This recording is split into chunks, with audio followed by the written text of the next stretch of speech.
história que eu vou contar hoje aconteceu na cidade de 25 de Maio, Argentina, no ano de 2009. Antes de começarmos a história, eu quero me apresentar aqui. Meu nome é Adeildo Mesquita e você que já é frequentador assíduo do canal, certamente já sabe que aqui nós fazemos reflexões diárias, trazemos palavras de Deus, testemunhos e orações. Para você que está chegando agora, você é muito bem-vindo ao canal e eu quero pedir para você, tanto que está frequentando quanto quem está chegando agora, que tipo de assunto relacionado ao mundo cristão que você gostaria de ver aqui ou que você já gosta de ver aqui, tá? Vamos continuar a história então, vamos contar o que aconteceu.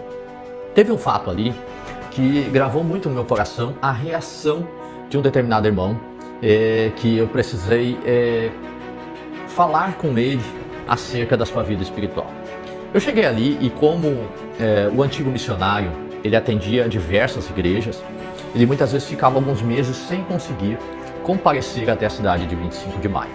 E isso era devido ao fato de que as igrejas mais próximas que havia uma da outra distavam mais ou menos 90 quilômetros. Então ele tinha que percorrer e tinha que visitar e atender 6 igrejas e isso se tornava bastante difícil para ele. E por isso Deus me revelou primeiro a minha ida para lá e depois falou também com o ministério para que eu pudesse ir para o país da Argentina. Chegando lá então, conversando com um obreiro que auxiliava nesta obra, comecei a perguntar um pouco a respeito dos membros da sua situação e foi me passado um fato de um casal que estava na comunhão, que eram obreiros da igreja que foram batizados e nomeados como obreiros num outro ministério antes de vir para o nosso. E o que eu descobri? Que eles moravam juntos há mais de 30 anos e que, no entanto, não eram casados. E o que eu conversei com este obreiro? Eu disse: meu irmão, eles estão participando da Santa Ceia em pecado, meu irmão. Porque eles estão em fornicação, eles não são casados. E a Bíblia ela diz que digno de honra entre todos seja o matrimônio e o leito sem mácula. Então a gente precisa conversar com eles para regularizar esta situação. Entrei então num propósito com Deus de jejum e de oração.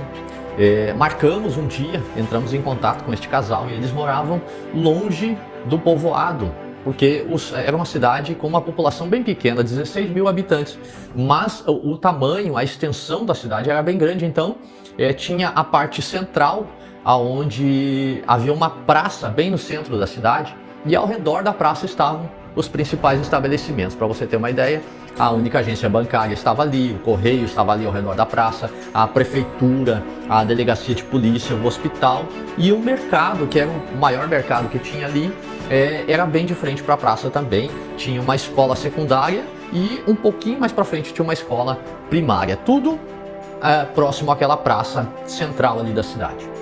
E ele morava numa localidade chamada Paraje Pindaity, ou seja, Paragem Pindaity.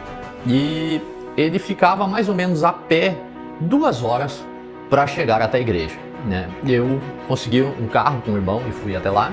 Depois, né, de algum tempo, eu ia de bicicleta, então levava mais ou menos 1 hora de bicicleta, né? Metade do caminho era de asfalto e a outra metade era de chão batido. Então fomos até a casa dele, chegamos lá, nos saudamos e na época eu não falava muito bem o espanhol, então dava uma misturada, mas como ali a maioria era filhos ou netos de imigrantes brasileiros, a maioria falava um portunhol, então a gente conseguiu se entender. Quando comecei a falar com este irmão, eu disse: meu irmão, eu preciso explicar para você, eu queria saber primeiro a tua situação. Vocês dois são casados? E aí ele falou para mim, ele disse que não, nós não somos casados. Ele era um irmão grande, usava um bigode. E eu disse assim: meu irmão, eu preciso que você me entenda, porque o que eu quero falar com você é muito sério, meu irmão. A forma que você está diante de Deus, se você continuar desta forma, você vai caminhar para o inferno, meu irmão. E eu estou aqui para te ajudar. Eu não estou aqui para te julgar, para julgar a tua condição, porque certamente até agora ninguém falou contigo isso. Alguém te falou alguma vez? Ele disse: pastor, até hoje ninguém nunca me perguntou se eu era casado ou não. Eu cheguei na igreja e eles perguntaram se a gente queria se batizar, a gente se batizou, como a gente frequentava os cultos, daqui a pouquinho a gente já foi ungido a diácono e estamos há uns 5, 10 anos aproximadamente, eu não me recordo, né, servindo a Deus e como obreiros da igreja. E eu disse, meu irmão, nós vamos fazer o possível então para regularizar a tua situação.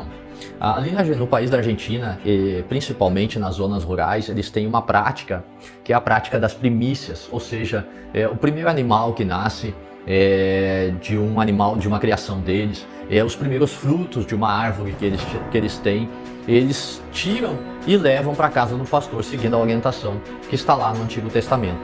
Então, uma vaca havia tido um bezerro e ele havia levado para a igreja como oferta, o que seria vendido posteriormente, né, ou criado até mesmo e feito uma alimentação em uma reunião, em uma campanha da igreja posteriormente.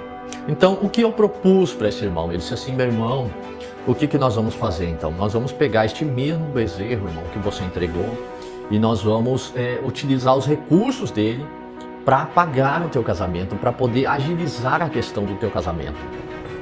E eu peço que o irmão não desista da caminhada e esteja firme conosco, meu irmão. Mas eu lembro que eu olhava para ele e o branco dos olhos ficou vermelho e me pareceu que ele estava bravo. E eu pensei, será que ele vai continuar com a gente? Infelizmente, eu saí dali com aquela tristeza no coração, porque me parecia que ele não iria aceitar. Eu estava parecia um pouco mais difícil a caminhada para ele, visto que ele estava em outro ministério e nunca lhe cobraram nada disso. Eu fui embora e fui orando, o Senhor trabalha no coração dele, fala ao coração dele. Passado algum tempo então, o que aconteceu? Alguns dias, era o culto de ensinamento, eu ia pregar naquela noite, e daqui a pouquinho ele apareceu lá em casa. Quando ele tirou o chapéu da cabeça, ele diz assim, a paz de Deus, pastor. Aquela voz bem grossa dele, eu pensei, meu Deus, eu vou apanhar desse homem.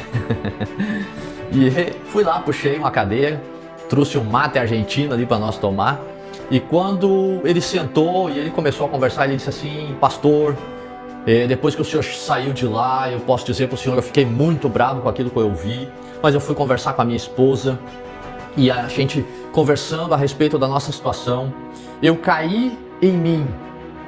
Isso nas palavras dele, né? Ele falou diferente, certamente, e ele disse assim, eu percebi que nós estávamos caminhando para o inferno e ninguém estava se importando com a nossa alma. E eu olhei para minha esposa e eu disse assim, é isso que nós precisamos, alguém que nos ensine a verdade.